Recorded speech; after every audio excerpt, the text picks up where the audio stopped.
36. That isn't just a number. In the shadowy world of espionage, that number represents a catastrophe.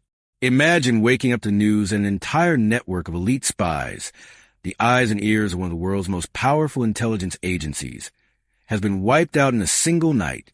This is a rumor that is currently shaking the halls of the Pentagon and sending shockwaves through Tel Aviv. Reports are flooding that Iran has successfully identified and eliminated 36 Israeli Mossad agents operating deep within its borders. If this is true, it is not just an intelligence failure. It is an act of war. The United States military has reportedly shifted to high alert. Israel is vowing unprecedented consequences. The Middle East, already a powder keg, just saw someone light a match. But how did this happen? How does a spy network, famous for being invisible, suddenly get exposed? Buckle up, because we are about to dive into the most dangerous intelligence disaster of the decade. To understand the magnitude of this event, we have to understand what these agents were doing. For years, Mossad, Israel's national intelligence agency, has been fighting a shadow war inside Iran. Their goal? To monitor Iran's nuclear program and disrupt the supply of advanced missiles to proxy groups.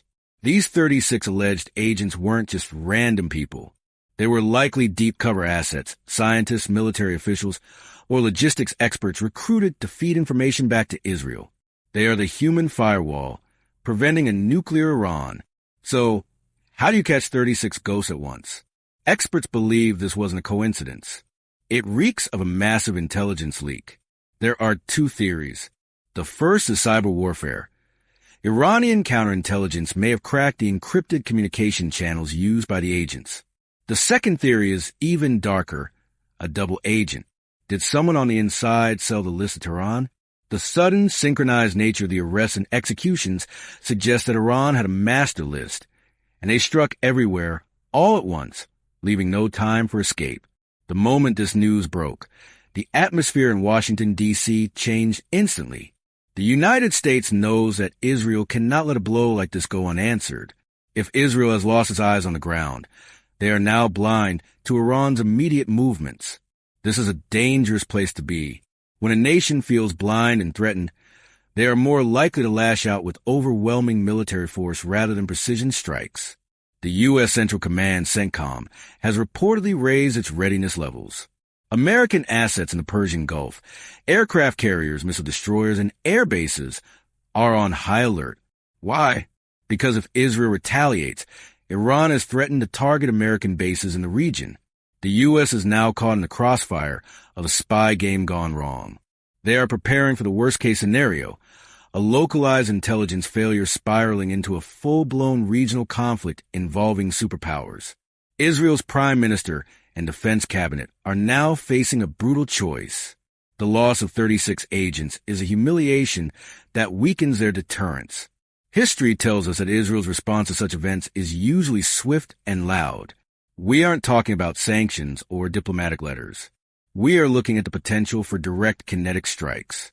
Israel may decide that since they can no longer watch Iran's nuclear facilities from the inside, they must destroy them from the outside. Military analysts are predicting a series of decapitation strikes, targeting Iranian Revolutionary Guard Corps, IRGC commanders, or key missile facilities. But Iran is ready. They have spent decades burying their facilities deep underground and arming their proxies in Lebanon, Syria, and Yemen. This is the escalation ladder everyone fears. Step 1. Spies are killed. Step 2. Airstrikes retaliate. Step 3. Thousands of missiles fly across the Middle East. We are currently standing on Step 2. Looking up, this story is about more than just spies and soldiers. It's about the fragility of peace. The killing of 36 agents proves that the shadow war is no longer in the shadows. It is spilling out into the open. The world is holding its breath. Will this incident be the spark that ignites the Third Gulf War? Or can diplomacy pull us back from the brink? One thing is certain. The rules of the game have changed. The era of secret battles is over. The era of open conflict may have just begun. We will keep monitoring the situation hour by hour. If you want to stay ahead of the news and understand the truth behind the headlines, make sure you subscribe and hit that notification bell. The world is changing fast. Don't get left behind.